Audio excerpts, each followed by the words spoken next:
जून 2021 को जारी गई थी, जिसका गैजेट नोटिफिकेशन जुलाई में निकला है। उस गाइडलाइंस का पालन सभी राज्य सरकार नहीं कर रही हैं। कृपया मंत्री ये बताएं कि कृपया करके कौन कौन सी राज्य इन गाइडलाइंस का पालन कर रही हैं और कौन कौन सी राज्य सरकार इन गाइडलाइंस का पालन नहीं कर रही हैं। और अगर ये गाइडलाइंस का पालन राज्य सरकार नहीं कर रही हैं तो वो राज्य सरकार के ऊपर हम केंद्र सरकार के जो 50% हिस्सेदारी है उन राज्य सरकारों पे हम क्या कार्रवाई करेंगे। और उसके साथ मंत्री महोदय, कोरोना के पीरियड में जो महिलाएं अकेली रह गई हैं, जिनका पालन पोषण करने वाले ऐसे पुरुष जो नहीं रहे हैं, उनके लिए हम क्या कर रहे हैं, और ऐसे बच्चों के लिए जो अनाथ हो गए इस कोरोना के पीरियड में, उनके लिए सरकार की तरफ से कोई योजना आ रही है?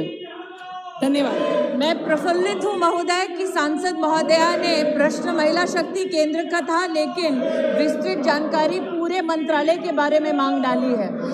विषय गाइडलाइन का है महोदय, लेकिन गाइडलाइन जून में नहीं, जनवरी 2021 13 जनवरी को प्रेषित की गई। हमने इन गाइडलाइंस के अंतर्गत सभी राज्य सरकारों को पोषण के संदर्भ में और ICDS और आंगनवाड़ी के संदर्भ में ये आग्रह किया कि आप GFR रूल्स और विजिलेंस रूल्स और गाइडलाइंस के अंतर्गत पौष्टिक आहार का वितरण करें, जिसमें टेक्नोलॉजी का इस्तेमाल हो, स्टैंडर्ड्स का इस्तेमाल हो, FSSAI के लैब से हमारे खाने की टेस्टिंग हो और एक सुदृढ़ व्यवस्था राज्यों को बनाने का हमने आदेश केंद्र सरकार की ओर से जारी किया है।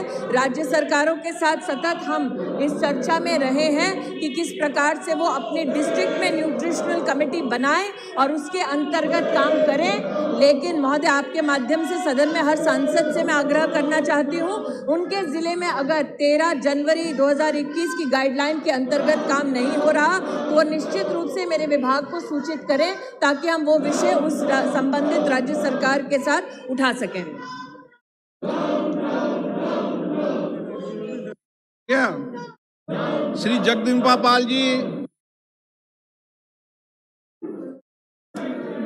माननीय मंत्री जी ने काफ़ी विस्तार से अपने मंत्रालय के बारे में दिया है और मुझे खुशी है कि हमारी सरकार ने इस मिशन शक्ति केंद्र के माध्यम से 20 लाख तक के कोलेटरल लोन्स महिलाओं को एम्पावर्ड करने के लिए किया है और करीब 66 लाख जो सेल्फ हेल्प ग्रुप हैं उनके लिए भी 7 करोड़ महिलाएं लाभान्वित हुई हैं।